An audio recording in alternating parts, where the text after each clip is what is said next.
সবাই কেমন আছো? প্রথমে আমি ল্যাকমির আইলাইনার দিয়ে আমার চোখে আইলাইনারটা দিয়ে নিচ্ছি। প্রথমে তোমরা ভাবতে পারো যে আমি কেন ফার্স্টে আইলাইনার লাগাচ্ছি। এটা আমার একটা ট্রিক। আমি রেগুলার টাইমে যখন আমি আইলাইনার লাগাই তখন আমি এটা ইউজ করি।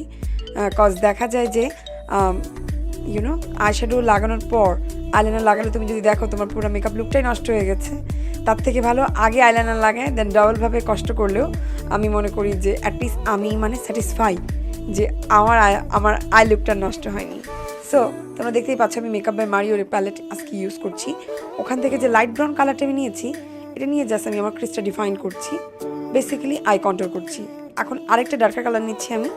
এই ডার্কার কালারটা দিয়ে শুধুমাত্র আউটসাইডে আমি সার্কুলার মোশনে চোখে একটা ডেপথ ফিল নিয়ে আসছি, যেটা মনে হবে যে আপাতক দৃষ্টিতে আমার চোখটা এতটা হুডেড না, মানে নর্মালি চোখে কাজল দেওয়া অবস্থাতে আর আইলাইনার দেওয়া অবস্থাতে থেকে একটু বেটার লাগে আমি মনে করব। তো এখন দেখতে পাচ্ছ আমি আরেকবার আইলাইনারটা লাগিয়ে নিচ্ছি জাস্ট একটু ডার্কার করার জন্য।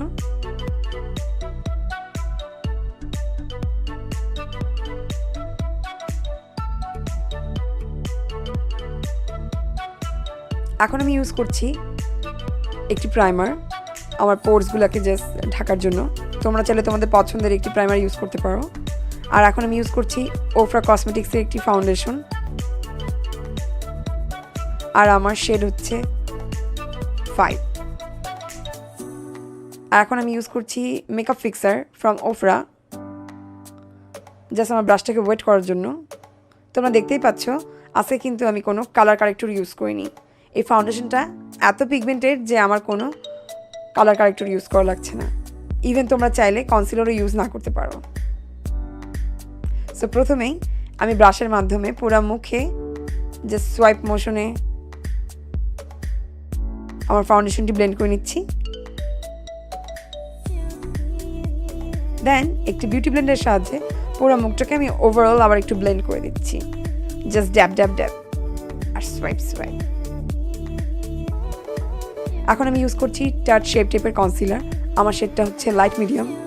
জাস্ট আমি আমার মুখের ইনার সাইডটাকে জাস্ট ব্রাইট করার জন্য কনসিলারটা ইউজ করছি। সো একটি বিউটি ব্লেন্ডারের সাহায্যে আমি আমার পুরো মুখের কনসিলারটি ব্লেন্ড করে নিলাম।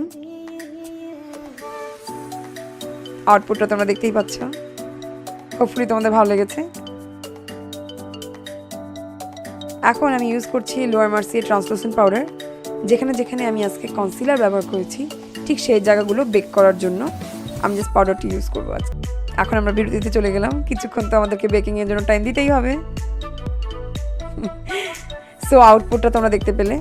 এখন আমি ইউজ করছি Kat von D's contour palette, just মিডিয়ামের কালারটা নিয়ে আজকে খুব হালকা ব্রোঞ্জ করবো। কজ আজকে আমরা ট্রাই করেছি বেশিরভাগ আপুরা যারা ব্রঞ্জিং পছন্দ করো না, মুখটাকে অনেক ব্রাইট দেখাতে পছন্দ করো, তাদের জন্য এই মেথডের মেকআপটা আমার মনে হয় ভালো লাগবে, ভালো কাজ করবে।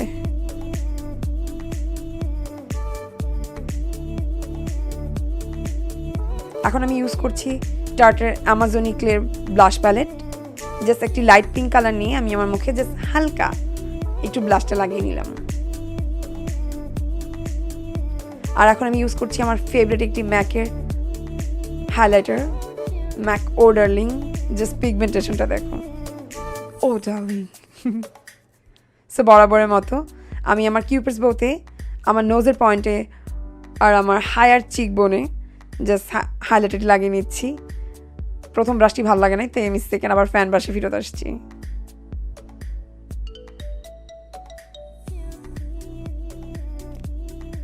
সো বরাবরের মতো আমি একটু বেশি হাইলাইটার লাগিয়ে নিয়েছি, বাট ইটস ওকে, আমি পরে আবার ব্লেন্ড করে ফেলবো, ব্যাপার না। এখন আমি ইউজ করছি ল্যানকমের একটি মাস্কারা। এটা আমার একটি ফেভারিট মাস্কারা। যাদের আমার মতো লোয়ার ল্যাশে একদমই ল্যাশ নাই তারা এটা ব্যবহার করে দেখতে পারো, অনেক সুন্দর কাজ করে। এখন আমি ইউজ করছি ওফরা কসমেটিক্সের একটি রেড লিকুইড লিপস্টিক। তোমরা যারা রেড লিপস্টিক কালেক্ট করতে পছন্দ করো, আমি মনে করব এটা আরেকটা মাস্ট হ্যাভ, একটি রেড লিকুইড লিপস্টিক। কারণ এটি কুল টোন, আমাদের দাঁতকে সাদা দেখায়, অনেক সুন্দর লাগে যখন আমরা কুল টোন রেড লিকুইড লিপস্টিক পরি। আর এটা পিগমেন্টেশন অনেক সুন্দর, যার জন্য আমাকে বোতলে সেকেন্ড টাইম ডিপ করা লাগেনি, একবারে পুরো লিপ ড্র করা হয়ে গেছে।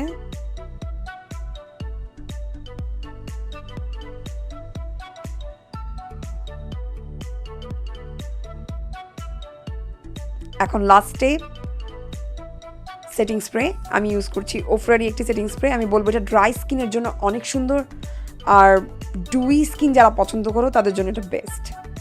সো আজকের মতো আমার মেকআপ লুকটা এখানেই শেষ। অবশ্যই ভালো লাগলে প্লিজ সাবস্ক্রাইব করবে, লাইক দিবে এবং কমেন্ট করতে ভুলবে না। আজকের মতো মেকআপ লুকটা এখানেই শেষ। সবাই ভালো থাকবে। আল্লাহ হাফেজ।